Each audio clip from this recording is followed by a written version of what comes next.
Jornal da Gazeta. Oferecimento Casper. Todas as possibilidades abertas. Boa noite. Boa noite. O Ministério da Saúde lança a campanha nacional de doação de sangue. Segundo o governo, ato de solidariedade que salva vidas caiu quase 10% na pandemia. Capital Paulista começa a imunização contra a Covid-19 de pessoas de 58 a 59 anos. Governo paulista antecipa calendário. E Butantan envia novo lote da Coronavac ao Plano Nacional. Governo federal autoriza envio da Força Nacional de Segurança à terra Yanomami. Região vive conflito entre garimpeiros e índios. CPI da pandemia estuda pedir condução coercitiva de Carlos Wizard. Empresário seria integrante do chamado Gabinete Paralelo. Gás de cozinha tem novo aumento. Em 12 meses, o produto já teve alta de mais de 17%. A Associação Brasileira de Academias revela: 30% dos estabelecimentos fecharam na pandemia. E os que conseguiram resistir suam tanto quanto os alunos para se manter abertos. Você vai ver essas e outras notícias no Jornal da Gazeta, que começa agora.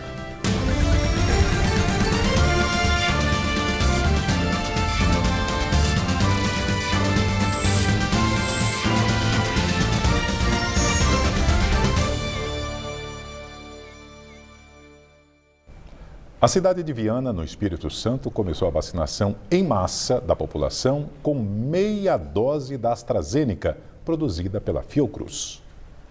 Cerca de 35 mil pessoas entre 18 e 49 anos receberão a vacina. A participação é voluntária e, ao longo do estudo, todos serão monitorados. O objetivo é avaliar a diminuição nos números de casos do novo coronavírus, com internações e mortes com apenas meia dose do imunizante.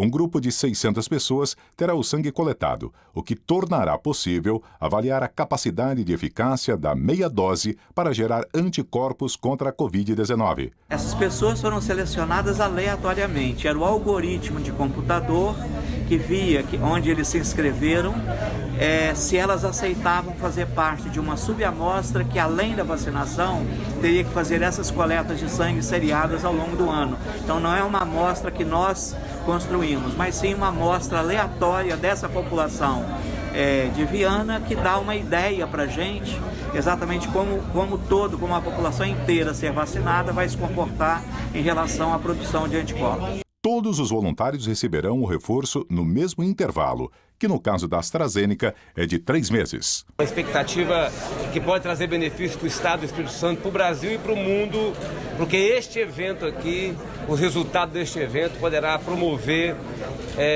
uma economia financeira mesmo, a gente aplicando uma dose menor e causando a imunidade das pessoas, levando as pessoas a serem protegidas.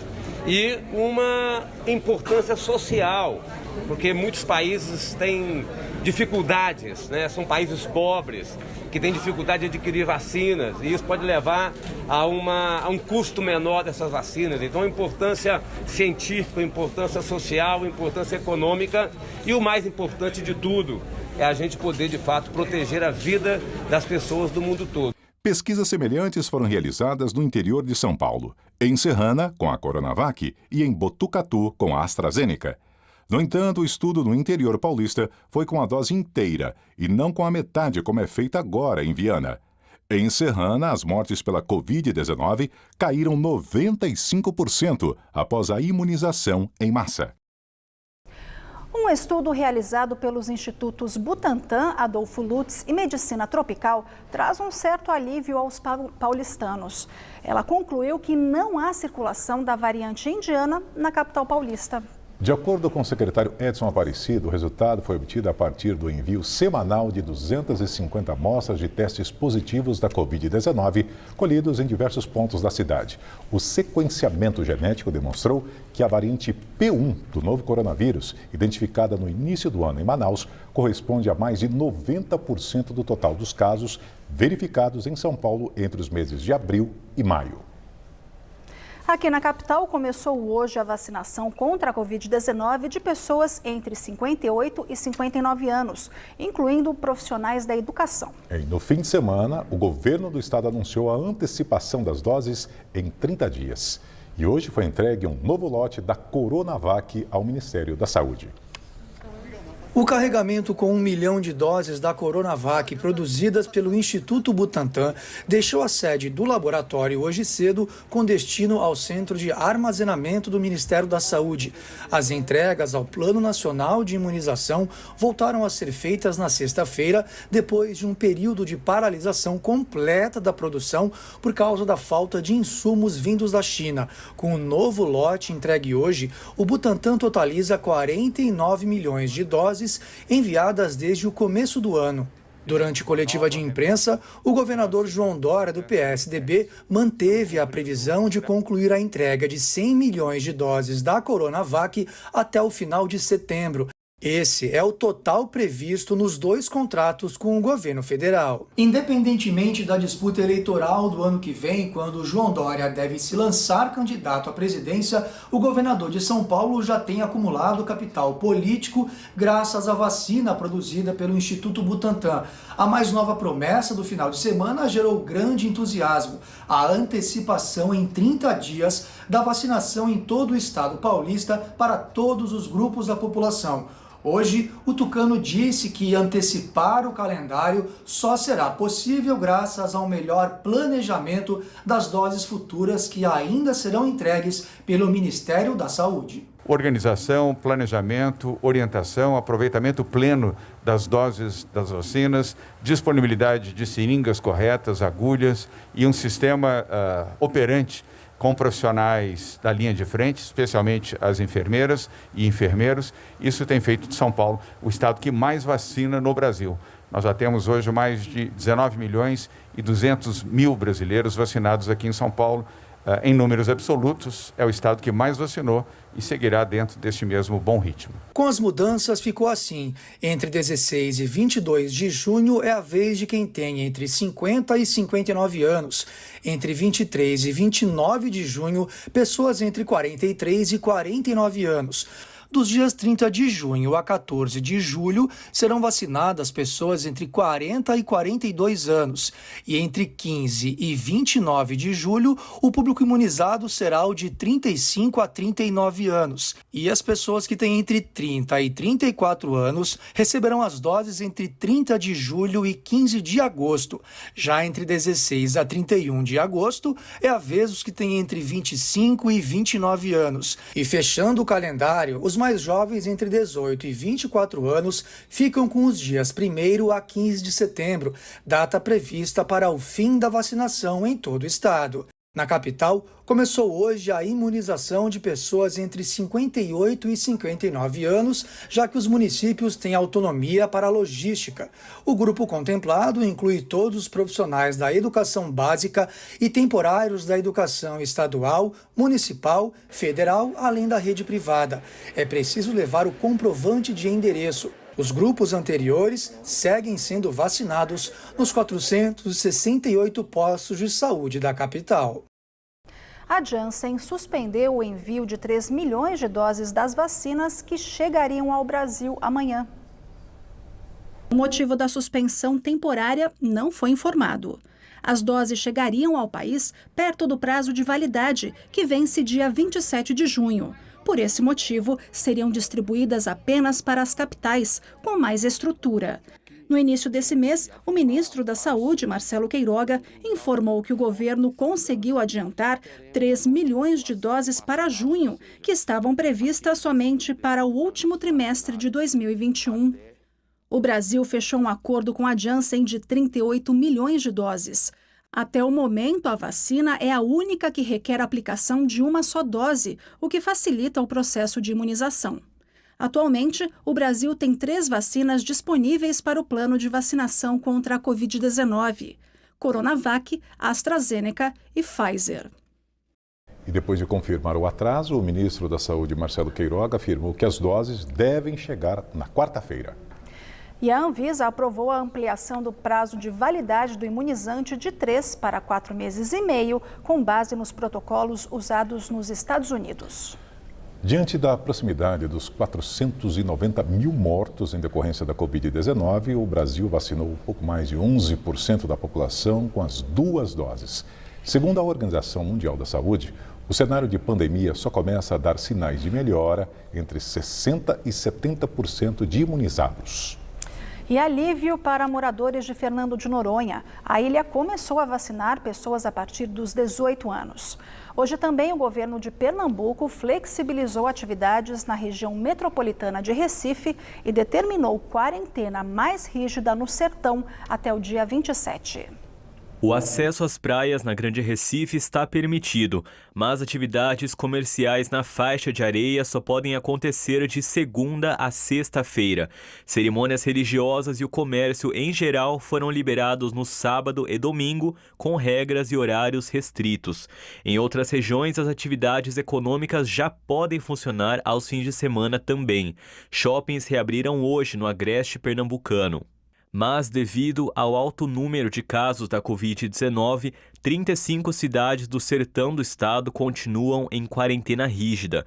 Restaurantes, bares e lojas em geral não podem funcionar ainda nesses locais. Em Fernando de Noronha, começou a imunização em massa da população a partir dos 18 anos. Os moradores da ilha recebem hoje a primeira dose da vacina de Oxford, do laboratório AstraZeneca, em parceria com a Fiocruz. O arquipélago é o primeiro local em Pernambuco a vacinar todos os grupos na campanha. A aceleração da cobertura acontece desde sexta-feira, quando a proteção atingiu pessoas a partir dos 40 anos e na faixa dos 29 já no sábado. Conforme a pasta da saúde, ainda há 3 habitantes de Noronha em quarentena. De um total de menos de 700 infectados na ilha, 4 morreram pela Covid-19. Fernando de Noronha tem aproximadamente 3.800 habitantes adultos aptos a receber o imunizante. E as tão esperadas vacinas da Janssen, que ainda não estão em solo brasileiro, chegaram a ser anunciadas pelo secretário de Saúde, André Longo, no começo da tarde. Segundo ele, são 118 mil doses destinadas à população de 18 a 59 anos. Essas vacinas, segundo a orientação do Ministério da Saúde, deveriam ficar apenas na capital.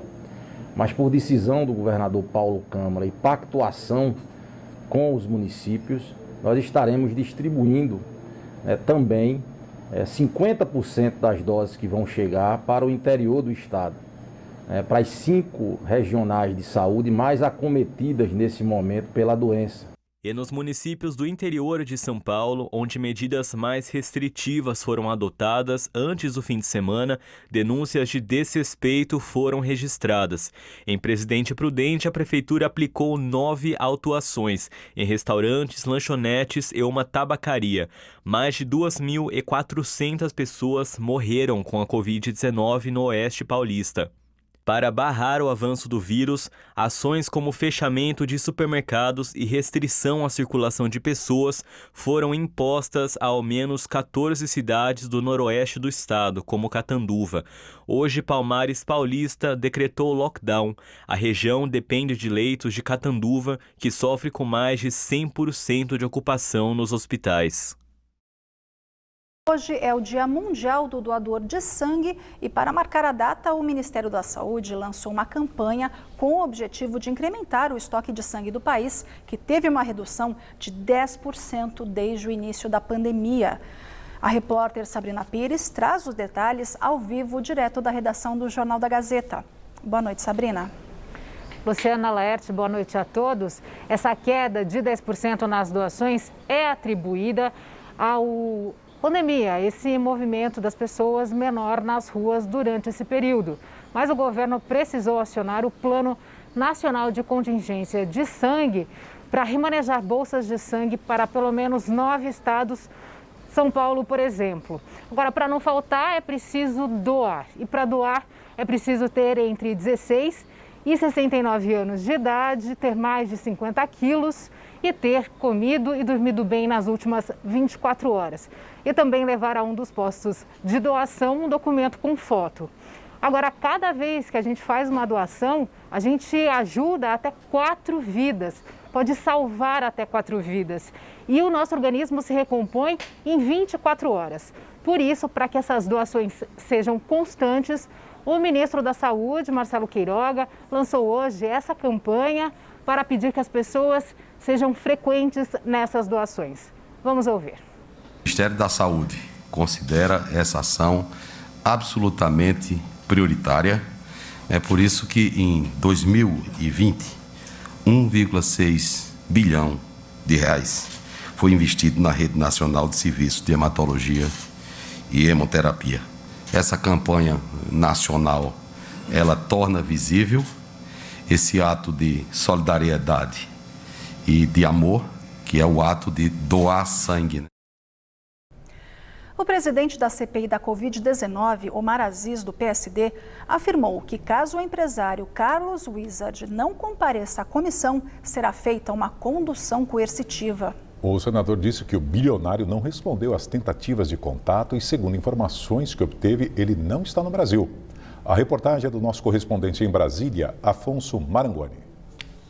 Nas redes sociais, no entanto, Carlos Wizard segue atuante e até participou de uma live em homenagem ao Dia dos Namorados. Em depoimento à CPI, o ex-ministro da Saúde, Eduardo Pazuello, afirmou que o empresário atuou como conselheiro informal do governo na pandemia. Segundo o general, o Wizard chegou a ser convidado para assumir um cargo na pasta, mas preferiu seguir de forma independente.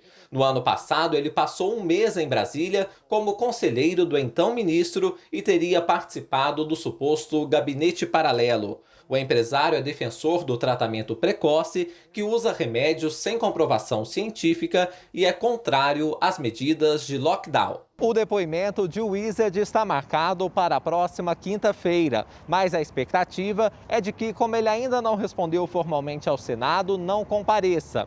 No mesmo dia, o auditor do Tribunal de Contas da União, Alexandre Figueiredo Costa Silva Marques, deve ser ouvido. Ele é apontado como responsável pela elaboração de um estudo paralelo que questiona o número de mortes pela Covid-19 no Brasil.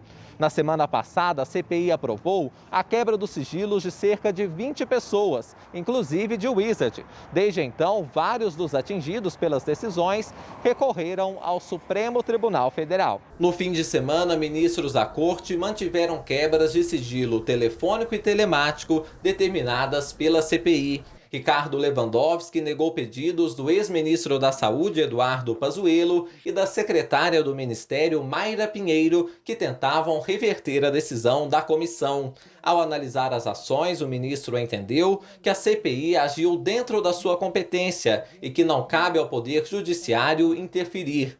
Na mesma linha, Alexandre de Moraes decidiu manter a quebra dos sigilos do ex-ministro das Relações Exteriores, Ernesto Araújo, e da coordenadora do Programa Nacional de Imunização, Franciele Francinato. O magistrado pontuou que os direitos individuais não podem ser escudo para eventuais práticas ilícitas. Já hoje, o ministro Luiz Roberto Barroso suspendeu as quebras de dados de 2 servidores do Ministério da Saúde, Flávio Werneck e Camille Jareta Sacchetti. Segundo ele, a retirada dos sigilos nos 2 casos não foi devidamente justificada pela CPI. Amanhã, quem vai prestar depoimento é o ex-secretário de Saúde do Amazonas, Marcelo Campelo. Como o governador do estado, Wilson Lima, do PSC, faltou à CPI após aval do STF, aumentou ainda mais a expectativa para este interrogatório. Os senadores querem esclarecimentos sobre o colapso na saúde do Amazonas no início do ano, com a falta de leitos e de oxigênio. A Polícia Federal apura desvio de dinheiro no combate à pandemia a partir de uma suposta organização criminosa no estado. E agora o comentário de Josias de Souza, direto de Brasília. Bolsonaro se equipa para fazer sua segunda indicação ao Supremo Tribunal Federal. Dessa vez escolherá o substituto do ministro Marco Aurélio Mello, que se aposenta em 5 de julho. A Constituição exige que os magistrados da Suprema Corte tenham notório saber jurídico. Bolsonaro exige algo mais: fidelidade. Na substituição de Celso de Mello, o presidente escolheu Cássio Nunes Marques, no pressuposto de que ele tinha serviços a lhe prestar no Supremo. E Bolsonaro não tem do que se queixar. Na segunda escolha, o presidente exige a mesma fidelidade, com uma diferença. A lealdade do substituto de Marco Aurélio está sendo aferida por serviços já prestados ao presidente. Dois personagens se destacam na corrida para exibir a maior capacidade de recompensar Bolsonaro antes da indicação para o Supremo: o Procurador-Geral da República, Augusto Aras, e o Advogado-Geral da União e ex-ministro da Justiça, André Mendonça. São muitos os processos judiciais e as investigações que encostam no presidente, na sua família e nos seus aliados. Aras e Mendonça se esmeram para exibir utilidade prévia. Mendonça leva uma vantagem sobre Aras. Pastor presbiteriano, o advogado-geral oferece ao presidente a oportunidade de cumprir a promessa de enviar ao Supremo uma toga terrivelmente evangélica. Bolsonaro não é o primeiro presidente a desprezar a neutralidade como parâmetro de escolha. O que o diferencia dos antecessores é que agora a exigência de fidelidade do candidato à vaga no Supremo é feita na frente das crianças. Mas Fernando Henrique Cardoso indicou Gilmar Mendes quando ele chefiava a Advocacia Geral da União. Dias Toffoli ocupava o mesmo posto no instante em que Lula o escolheu. Alexandre de Moraes, ungido por Michel Temer, era ministro da Justiça. Hoje, Gilmar não se constrange de julgar processos envolvendo tucanos. Toffoli vota até em interesse próprio, que dirá em favor de petistas. Moraes anulou no mês passado 2 ações penais que corriam contra Michel Temer. O processo de escolha de ministros do Supremo precisa sofrer ajustes. A Fundação Getúlio Vargas e a Transparência Internacional fizeram uma boa proposta. Sugeriram a aprovação de uma regra que proíba a indicação para o Supremo de quem tenha, nos 4 anos anteriores, ocupado mandato eletivo federal ou cargo de Procurador-Geral da República, Advogado-Geral da União ou Ministro de Estado. Se essa regra estivesse em vigor, Gilmar, Toffoli e Moraes não teriam sido indicados. Aras e Mendonça estariam fora do páreo. Mas a ideia de impor uma quarentena para auxiliares diretos do presidente é tão boa que não tem a mais remota chance de ser aprovada. Boa noite. Em conversa com apoiadores em frente ao Palácio da Alvorada, o presidente Jair Bolsonaro criticou o governador de São Paulo, João Dória, do PSDB, e ironizou quem é contra a realização da Copa América no Brasil. Dória pode ser um dos adversários de Bolsonaro na campanha à reeleição em 2022. Durante a conversa com apoiadores, o presidente garantiu ser impedrejável. Seja de poder. Não consegue administrar o estado dele, que é comandar o Brasil. Bolsonaro questionou o público se alguém assistiu ao jogo de estreia do Brasil contra a Venezuela pela Copa América de Futebol ontem à noite. Quem foi contra não podia ter visto, né? Porque a Copa América transmite Covid, as outras campeonatos não. O governo federal foi criticado por ter liberado a realização do torneio aqui no Brasil durante a pandemia e sob a iminência de uma terceira onda da doença. A discussão foi parar no Supremo Tribunal Federal, que autorizou o evento. E a motociata, em apoio ao presidente Bolsonaro, no sábado, contou com a participação de 12 mil motos, segundo o governo paulista. O ato público durou cerca de 4 horas. Durante todo o trajeto, o presidente foi ovacionado. O número de participantes é inferior ao alegado por alguns apoiadores do presidente nas redes sociais, de 1.300.000 veículos. O próprio Guinness World Records desmentiu a informação de que a motociata foi a maior do mundo. A organização disse ainda não certificar recordes de natureza política e esclareceu que não permitiu a utilização da marca para o evento. Segundo o governo paulista, o reforço no policiamento em razão da motociata custou R$1.200.000 aos cofres públicos. Durante o evento, houve registros de aglomeração e de desrespeito às medidas contra a pandemia do novo coronavírus. O governador João Dória, do PSDB, adversário político de Bolsonaro, autuou o presidente por não usar máscara de proteção facial contra a Covid-19. Esta não é a primeira vez que Bolsonaro foi multado pelo mesmo motivo. Em maio, o presidente foi autuado pelo governador do Maranhão, Flávio Dino, do PCdoB, em evento em Açailândia.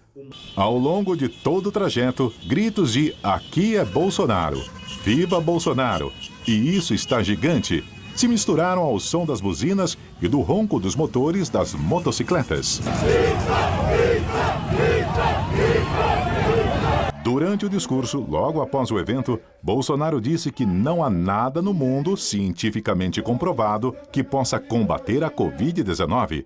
Ele voltou a dizer que o Brasil é o país onde menos pessoas morreram, em proporção à população, graças ao tratamento precoce. E o Ministério Público vai investigar os organizadores da motociata por aglomeração de pessoas e pela falta de máscaras de proteção. De acordo com o inquérito civil público instaurado hoje, os participantes do encontro de motos descumpriram as principais medidas sanitárias determinadas pelo governo paulista. Ainda segundo o MP, o ato foi organizado nas redes sociais. O Ministério Público diz ainda que assim que todos os organizadores forem identificados, será proposta uma ação civil por dano moral e social coletivo na esfera civil. E vamos agora ao comentário de Tomé Abduch no quadro Conexão Planalto. No último sábado, tivemos uma das maiores motociatas, que assim são chamadas, da história de nosso país. Milhares de pessoas estavam nas ruas seguindo o presidente da República em um passeio de moto de aproximadamente 100 quilômetros pela capital e por parte do interior de São Paulo. Me deparei pensando o que isso representa e os diferentes pontos de vista sobre a realização deste evento. A grande mídia passou o seu posicionamento sempre mostrando o lado depreciativo. Aglomerações, pessoas sem máscaras, o governador João Dória ameaçando multar Bolsonaro por não usar máscaras, pessoas que caíram das motos, o valor gasto pela equipe do presidente, o trânsito na cidade, que o presidente deveria visitar hospitais em vez de passear de moto, entre muitas críticas. Tenho uma visão um pouco diferente. Em minha opinião, está se reescrevendo a história de nosso país. O evento mostrou a união de um povo que sempre foi o nosso maior patrimônio e o retorno do patriotismo em nossas cores, verde e amarelo. Me recordo quando era pequeno em amar Elton John e a música Your Song, que é uma declaração de amor ao seu namorado. Ouvíamos Queen com Freddie Mercury. Quem não foi apaixonado por Renato Russo do Legião Urbana? Quem não dançou com Caetano Veloso? Nunca nos passou pela cabeça qual era a orientação sexual deles. Nós simplesmente amávamos. Um grande ídolo de nossa infância foi o Mussum dos Trapalhões, que com seu sorriso lindo encantava nossos lares. Cantamos Jair Rodrigues, uma elegância de homem, com seus filhos maravilhosos, Jair Oliveira e a sua linda filha Luciana Mello. O nordestino cearense, Didi, Mocó, Sonrisal, Colesterol, Mufumbo. Acredito ser um dos homens mais amados desse país. Nunca nos passou na cabeça quais eram as cores de suas peles ou de onde vieram. Nós simplesmente os amávamos.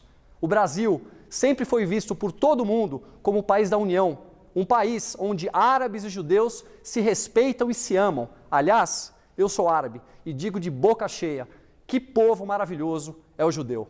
Sempre tivemos todas as culturas, cores, raças e religiões juntas e se respeitando em nossa nação. Este sempre foi e será o nosso maior patrimônio. Peço a grande reflexão de vocês. Com a nossa união em um único objetivo comum que é o Brasil, eu digo sim, o Brasil dará certo. Boa semana a todos. O Ministério da Justiça e Segurança Pública autorizou o envio da Força Nacional de Segurança para a terra indígena Yanomami. A região fica às margens do rio Arariquara, em Alto Alegre, em Roraima. A terra indígena Yanomami é a maior reserva em extensão territorial do Brasil. E desde o mês passado é palco de uma série de conflitos armados entre garimpeiros e índios.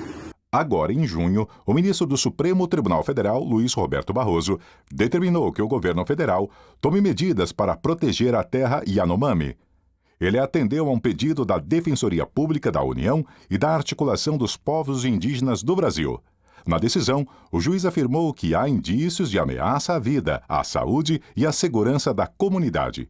Pela portaria assinada pelo ministro da Justiça, Anderson Torres, a Força Nacional vai atuar no local por 90 dias. Os reflexos da pandemia na economia do país. Entre os muitos setores atingidos está o das academias. Um cálculo da associação que representa a categoria estima que 30% dos estabelecimentos não sobreviveram ao longo período de fechamento por causa da pandemia. E as que resistiram tiveram que se adaptar e usar muita imaginação para continuar com o negócio. Aqui no estado de São Paulo, as academias agora podem funcionar das 6 da manhã às 9 da noite, com atendimento reduzido a 40% da capacidade. Acompanhe na reportagem da Sabrina Pires.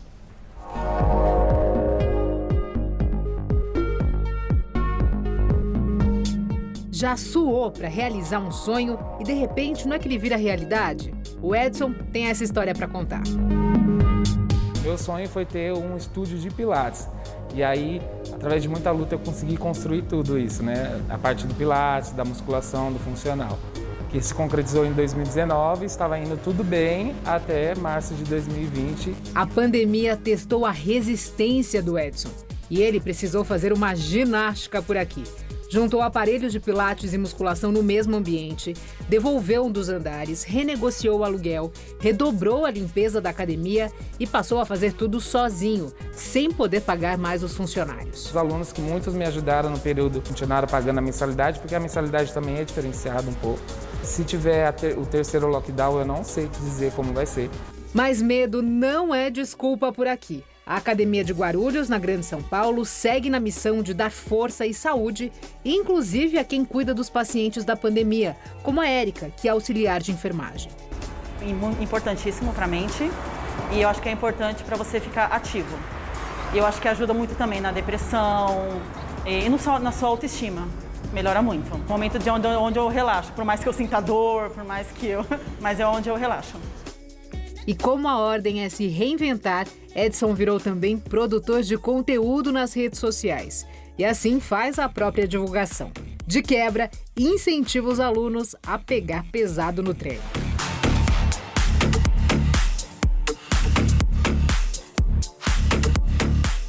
O que já era muito praticado nas academias ganhou muito mais peso. É o ato de resistir e achar força onde parece que não existe mais. E o exercício mais desafiador dessa pandemia tem sido manter as portas abertas, porque de cada 10 academias no Brasil, 3 fecharam. Hoje a gente tem aí uma estimativa, algo em torno aí de 30% do mercado deixou de existir, tá? E aí nós tivemos aí academias de todos os aspectos, principalmente as de médias e pequeno porte. As de grande porte, na sua grande maioria, elas têm ali a ajuda de fundos financeiros, né, que ajudou a suportar esse momento. Além disso, uma gestão mais profissional. Então, eles conseguiram ter uma melhor negociação de aluguéis, taxas, enfim, eles têm todo o suporte trabalhista por trás ali que ajudou a passar por todo esse momento. Algumas cidades estão em situação mais rígida de abertura dos negócios e academias estão fechadas no momento. Mas todos os estados já reabriram. Em São Paulo, o horário permitido é entre 6 da manhã e 9 da noite, mas apenas com 40% da capacidade e protocolos obrigatórios de higiene, como máscara e distanciamento social entre professores e alunos. O Sindicato das Academias do Estado indica que mais da metade dos frequentadores ainda não voltou aos treinos com acompanhamento profissional. A boa notícia é que a recuperação pode ser até mais acelerada que a de outros setores. Eu estimo aí que a gente deva demorar aí de 1 ano e meio a 2 anos para recompor, porém, eu acredito que nesse mesmo período a gente vai conseguir evoluir esse número de praticantes de atividade física orientada dentro desses ambientes. É porque a expectativa por vacina vai além de salvar vidas, é também salvar sonhos. Com a vacina, pode ser que tem muitos alunos que eram acima da idade, que faziam pilates, que tenham essa segurança de voltar, né? E aí vai me ajudar mais.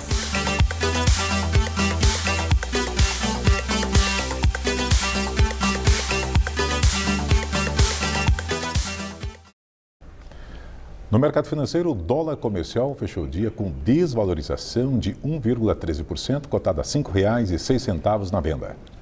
O Ibovespa da Bolsa de Valores B3 encerrou o pregão em alta de 0,59% aos 130.207 pontos.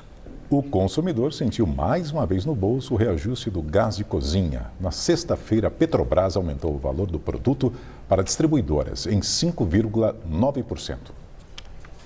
Esse é o quinto aumento do produto somente esse ano. O reajuste agora representa um preço médio de 19 centavos por quilo.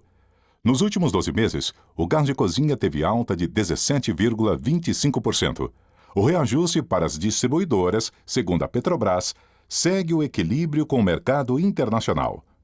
Devido à pandemia, com mais pessoas em casa, houve o aumento do consumo e que fez disparar os preços.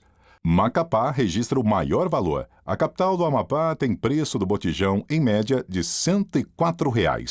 Em São Paulo, segundo a Agência Nacional do Petróleo, o preço médio está em quase R$ 82. No entanto, há bairros na capital paulista onde o valor ultrapassa os R$ 100. E agora vamos ao comentário de economia com Denise Campos de Toledo.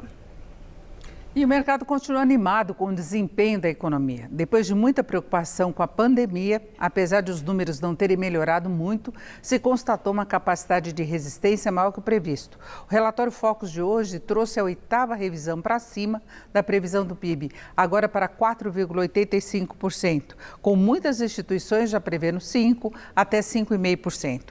O IBCBR, a prévia do PIB calculada pelo Banco Central, referente a abril, não veio muito nesse embalo. Mostrou expansão de 0,44%, bem abaixo do esperado, que estava ao redor de 1,3%. No acumulado em 12 meses, indicou queda de 1,2%. A questão é que nem todos os indicadores vieram positivos no mês. Serviços e comércio avançaram, mas a produção da indústria caiu 1,3%. De qualquer modo, o que está no radar é uma recuperação importante neste ano após o tombo de 2020. A questão é sustentar um crescimento mais firme em prazo maior. E o próprio relatório Focus trouxe corte da previsão para o PIB do ano que vem, para 2,2%. Na semana passada, estava em 2,31%. Ainda não ocorreram as mudanças estruturais que possam alavancar uma expansão sustentável de longo prazo. Tem os novos marcos regulatórios, como de saneamento, as concessões de infraestrutura, pode sair a privatização da Eletrobras, reformas aí meio limitadas, mas o país tem de avançar muito no ambiente de negócios, reduzir o chamado custo Brasil, garantir maior segurança institucional e jurídica para estimular investimentos que deem maior dinamismo à atividade. Os investimentos até aumentaram. Cresceu a aquisição de máquinas e equipamentos, por exemplo. Só que principalmente por aqueles setores que, por condições particulares de competitividade, estão à frente da média do país, como o agronegócio, a indústria extrativista, a construção. Agora, essa expansão prevista para este ano reforça uma outra preocupação, que é a inflação. A projeção do IPCA para este ano subiu pela 10ª semana consecutiva para 5,82%, superando muito o teto da meta, que é 5,25%. E já contamina as previsões para 2022, que chegaram a 3,78%. Justamente por isso, o mercado também aumentou a expectativa em relação à Selic, prevendo que no final do ano a taxa básica de juros esteja em 6,25%. O mercado espera que o Copom, na reunião começa amanhã e termina na quarta, sanciona essa expectativa, deixando de falar em normalização apenas parcial dos juros. Vale observar que a crise hídrica não está batendo muito com esse otimismo geral do mercado, não. De um lado, afeta a inflação, com tarifas mais altas. De outro, pode afetar a atividade, se não der para escapar de algum tipo de racionamento. Luciana? A Denise volta logo mais para a entrevista do dia, hoje com Vitor Graça, gerente executivo da Fundação Abrinq, sobre o combate ao trabalho infantil e a garantia dos direitos das crianças e adolescentes, especialmente durante a pandemia. E a seguir, o OMS diz que casos da Covid-19 caem pela 7ª vez no mundo, mas o cenário ainda é preocupante por causa de variantes que se espalham. A gente volta daqui a pouquinho.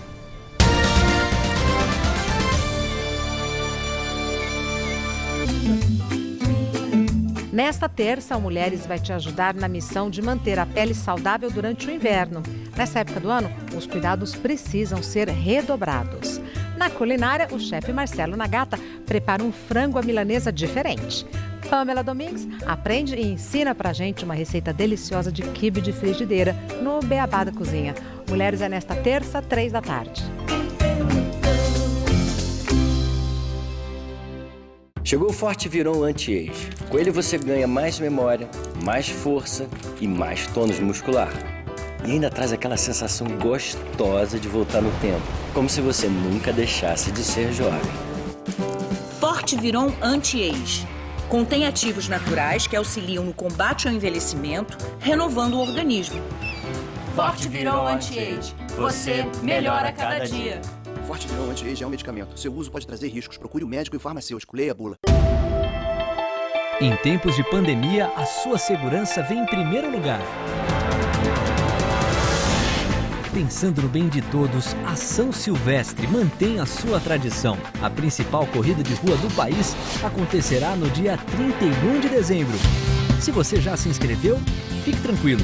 A sua vaga está garantida automaticamente para a nova data. Mas se ainda não se inscreveu, corra e participe. As inscrições continuam abertas no site saosilvestre.com.br. Nos vemos no último dia do ano para celebrarmos juntos a volta da grande festa do esporte nacional. Corrida de São Silvestre. Realização TV Gazeta.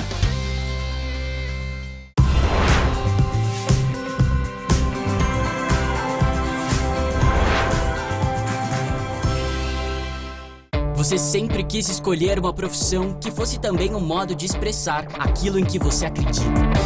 Estudar comunicação é dar voz às suas ideias. É seguir uma carreira que pode ter muitas rotas, muitas possibilidades. Pode ser sobre contar a história enquanto ela acontece. Sobre inspirar e conectar pessoas. Sobre criar o conteúdo que o mundo compartilha. Comunicação é mais do que uma escolha. Comunicação está em todas as suas escolhas. Escolha a Casper. Saiba mais em casperlibero.edu.br.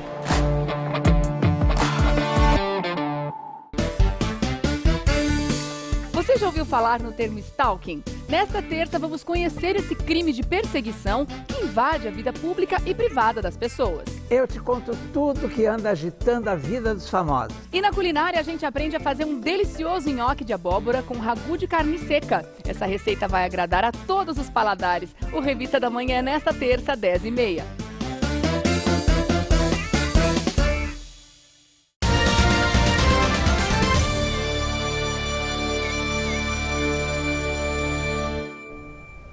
Segundo a Organização Mundial da Saúde, o número de casos do novo coronavírus no mundo recuou pela 7ª semana seguida. Mesmo assim, a entidade alerta que as tendências são preocupantes. As mortes não diminuíram, novas variantes se espalham e o contágio tem aumentado no continente africano. A OMS afirma que a vacina, o uso de máscara e o distanciamento social são as chaves para atravessar a pandemia. Vamos agora ver outros destaques ao redor do mundo. Na Inglaterra, o premier Boris Johnson anunciou hoje o adiamento em 4 semanas da reabertura total do país, devido ao aumento nos casos provocados pela variante Delta, de origem indiana e mais contagiosa. Só será possível voltar ao normal em 19 de julho. Na Rússia, o prefeito da capital Moscou, Sergei Sobyanin, anunciou sorteios semanais de 5 carros aos que tomarem a primeira dose da vacina contra a Covid-19. No último sábado, Sobyanin decretou o fechamento de parques e áreas de recreação e limitou o horário de restaurantes. Na Colômbia, o presidente Iván Duque, de 44 anos, recebeu hoje a primeira dose da vacina contra a Covid-19 fabricada pela Pfizer. Neste momento, o governo do país encara mais de 1 mês de protestos e a disparada da doença em sua 3ª onda. Em proporção ao número de habitantes, a Colômbia é o 3º país com mais mortes na América Latina, atrás de Brasil e Peru. E na República Democrática do Congo, os hospitais da capital Kinshasa já estão sobrecarregados por causa do aumento das infecções pela Covid-19. O país africano imunizou até agora apenas 0,03% da população. Mudança em Israel. Após 2 anos de crise política, com 4 eleições, Benjamin Netanyahu não está mais no poder. O novo premier Naftali Bennett, ex-aliado de Bibi e milionário do setor de tecnologia, deu início aos trabalhos frente à nova e heterogênea coalizão que ocupou o governo. Ele é militante do nacionalismo religioso e líder do partido de direita Yamina. Tem 49 anos e ocupou 5 pastas ministeriais durante os 12 anos do governo de Netanyahu. E vamos de previsão do tempo agora, Lu? Vamos sim, Laerte. Olha, com a última semana do outono começando gelada aqui em São Paulo, hora da nossa conversa com a Fernanda Azevedo. Boa noite, Fê. E aí, daqui para frente vai ser esse frio mesmo que a gente gosta? Boa noite para vocês também. Olha, Lu, os próximos dias serão bem frios ainda. Há previsão de temperaturas um pouco mais altas ao longo do inverno, sim, mas não agora. Essa é a última semana do outono, o inverno chega na madrugada da próxima segunda-feira, dia 21, e amanhã deve ser o dia mais quente da semana. E olha que a máxima vai ser de apenas 23 graus. Quarta e quinta faz máxima de só 19 e tem previsão de garoar a partir de quarta-feira por causa da passagem de mais uma frente fria pelo estado. Mas é só garoar mesmo sem chuvas significativas. E os termômetros sobem pouco. No interior temos Votuporanga, Ribeirão Preto e Campinas com mínimas de 13 graus e máximas variando entre 29 e 25. Na região metropolitana, Guarulhos faz entre 13 e 24. Litoral temos Santos com temperaturas entre 15 e 25, nem na praia esquenta. Lu e Laerte. Mas tem um mormaço, né? E essa onda de frio atinge outros estados também, Fernanda? Assim, aqui no Sudeste, por exemplo, Rio de Janeiro e Belo Horizonte tiveram as manhãs mais frias do ano. Hoje, no Rio, com 12,9 graus e em BH, 10. No sul, a semana vai ser gelada também, com possibilidade de geada nas áreas de serra e de temperaturas negativas ao amanhecer. O tempo seco predomina pelo Brasil amanhã, mas tem chuvinha entre o Mato Grosso e Goiás, também aqui no litoral do Nordeste e no extremo norte do país, com volumes mais significativos. Em Manaus, o Rio Negro começou a baixar depois da cheia histórica. O nível que chegou a 30 metros agora perdeu 1 centímetro durante o fim de semana. É pouco ainda, mas segundo os especialistas é o começo de uma tendência. No outro extremo do Brasil é a estiagem que provoca imagens impactantes. No Paraná, as cataratas do Iguaçu registraram a menor vazão do ano, 308 mil litros de água por segundo, 1/5 da vazão considerada normal. Além da paisagem diferente, com muitas quedas d'água secas, o Rio Iguaçu tem 6 usinas hidrelétricas que dependem das chuvas para a geração de energia. Então, o cenário é preocupante. Até o fim da semana são previstas, sim, pancadas de chuva na região, mas não devem interromper essa tendência, até porque o outono e o inverno são as estações mais secas. Então, há previsão da volta das chuvas somente lá para outubro. É preocupante também, até com risco de elevação do preço da energia, né? Isso, e até racionamento, né? É verdade. Bem complicado. Vamos ver. Muito obrigada, Fernanda. Ótima noite para você. Até amanhã. Até amanhã. Boa noite. E a seguir, na entrevista do dia, Denise Campos de Toledo conversa com Vitor Graça, gerente executivo da Fundação Abrinq, sobre o combate ao trabalho infantil e a garantia dos direitos das crianças e adolescentes, especialmente durante a pandemia. É depois do intervalo. Até já.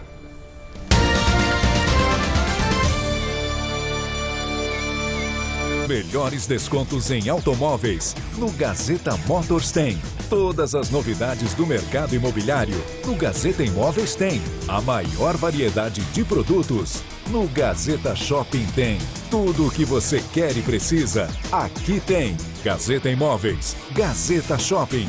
Gazeta Motors. Sábados e domingos na TV Gazeta. A cada dia, milhares de pessoas são vacinadas no estado de São Paulo. Mas a pandemia ainda representa um enorme perigo. Hospitais continuam cheios, famílias continuam de luto. Enquanto a maioria da população não estiver vacinada com as 2 doses, o uso de máscara é fundamental. É o jeito mais eficiente de proteger a si mesmo e os outros. Continue usando máscara, por amor à sua vida, à vida da sua família, à vida de todos. Governo de São Paulo, trabalho e respeito por você. O que você está disposto a fazer para salvar até 4 vidas? E se eu te contar que você só precisa doar sangue? Os estoques dos hemocentros baixaram muito durante a pandemia. E com a chegada do inverno devem diminuir ainda mais. Mas você pode mudar esse cenário. Procure o posto de coleta da sua preferência, agende a sua doação e ajude a salvar vidas. Participe do Junho Vermelho, mês de incentivo à doação de sangue. Apoio TV Gazeta.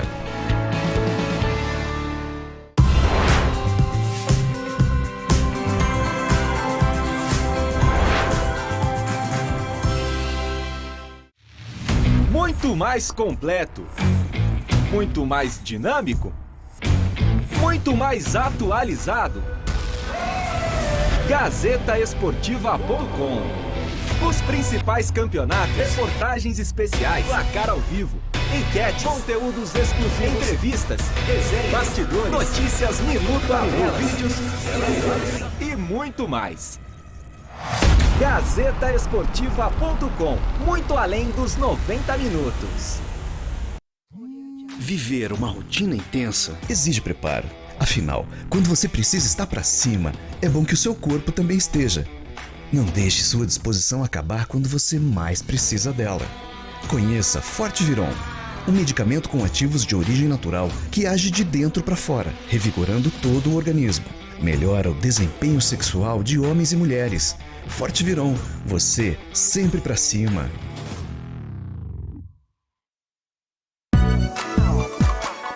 Nesta terça tem um especial de colorização para os seus cabelos no Você Bonita. Vamos trazer dicas incríveis para você arrasar.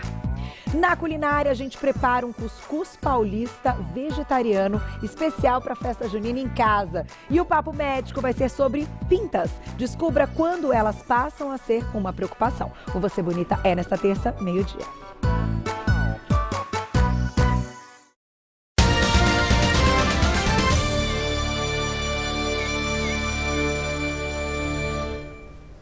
Chegou a hora da entrevista do dia com Denise Campos de Toledo. E vamos falar agora sobre o combate ao trabalho infantil e a garantia dos direitos das crianças e adolescentes, especialmente durante a pandemia. Eu converso com o Vitor Graça, que é gerente executivo da Fundação Abrinq. Vitor, boa noite. Boa noite, Denise. Boa noite a todos e a todas. Bom, nós temos estimativas aí que apontam que mais de 1,7 milhão, 1.700.000 meninos e meninas entre 5 e 17 anos no Brasil trabalham violando o Estatuto da Criança e do Adolescente, porque tem as condições de trabalho também, tem aquela história do menor aprendiz, muita gente fala que é melhor trabalhar do que roubar, mas na prática não é exatamente o que se vê, não é? Pois é. A Fundação Abrinq nasceu há 30 anos e tem no seu DNA o combate ao trabalho infantil.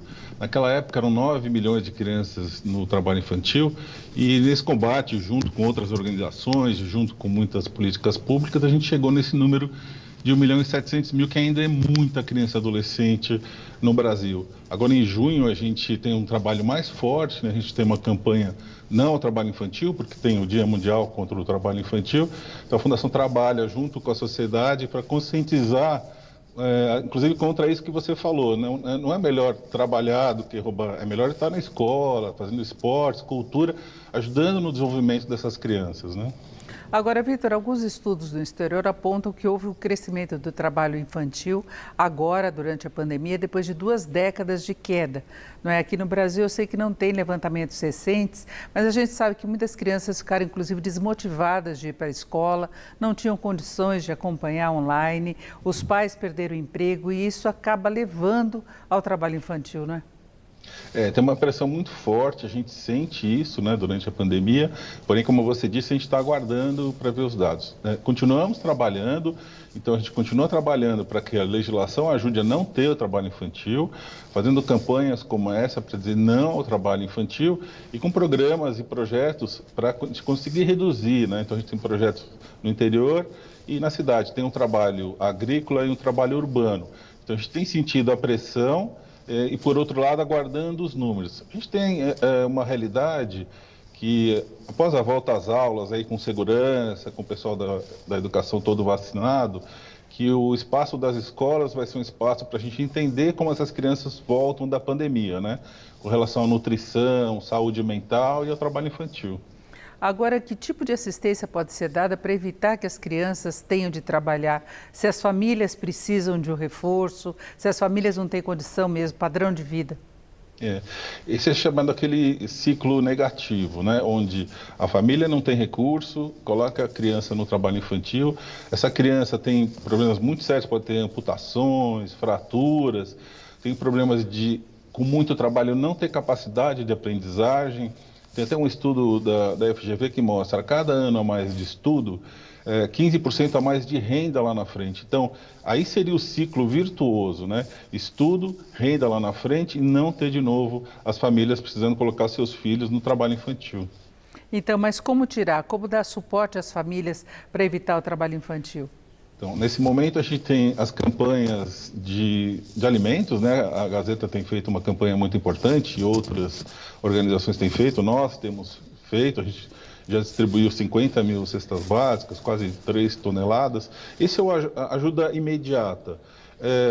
Inscrição em programas de transferência de renda, né, como Bolsa Família, e a assistência social precisa dar um apoio a essas famílias para tirar a criança do trabalho infantil, manter fora do trabalho infantil e conseguir voltar para as escolas com apoio, para que não precise mais dessa criança voltar ao trabalho.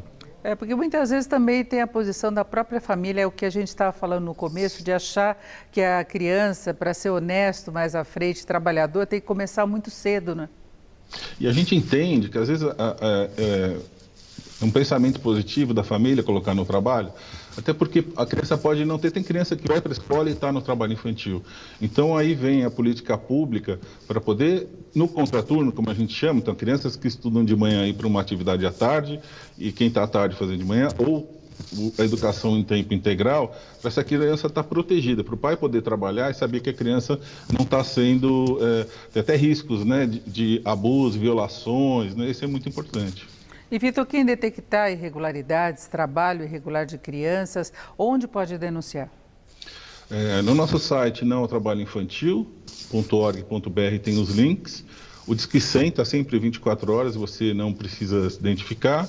Ministério Público do Trabalho e Conselhos Tutelares. Como eu disse lá no nosso site Não Trabalho Infantil, tem os links para a pessoa que quiser olhar. E não é uma questão apenas de trabalho, tem a questão de trabalho perigoso para as crianças, de risco de se machucar e até risco fatal, não é? Exatamente, isso é para a vida, né? Então, em 10 anos foram mais de 20 mil acidentes, 46 mortes, e às vezes o próprio adulto que diz, eu trabalhei e não morri, se ele perceber, ele tem uma dor nas costas, tem muitos problemas respiratórios. Então é muito importante, às vezes você não identifica ali no momento, mas isso vai ficar para o resto da vida. Agora, tem o trabalho aprendiz que é permitido a partir dos 14 anos. Quais as condições específicas?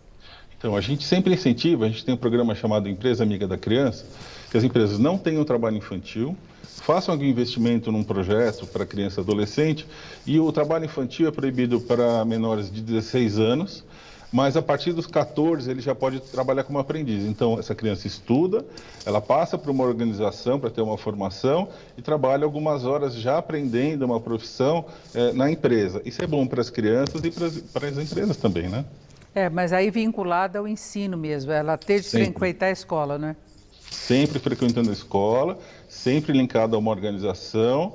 E é um contrato, tem seguro, tem benefício. Então, assim, é uma oportunidade de colocar esses meninos e meninas a partir dos 14 anos. Agora é o problema em todo o país, né? Tanto nas cidades como na área rural.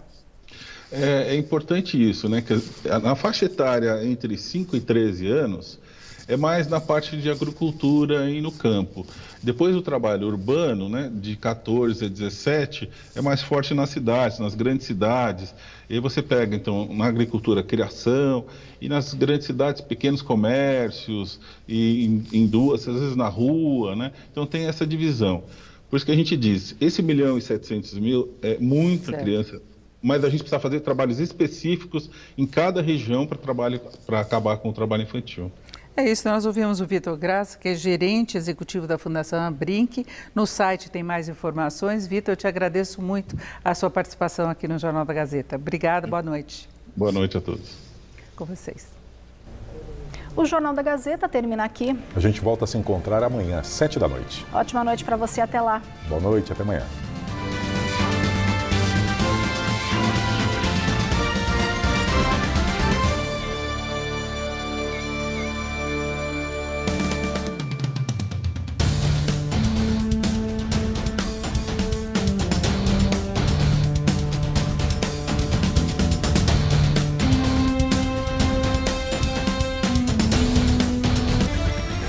Jornal da Gazeta. Oferecimento Casper. Todas as possibilidades abertas.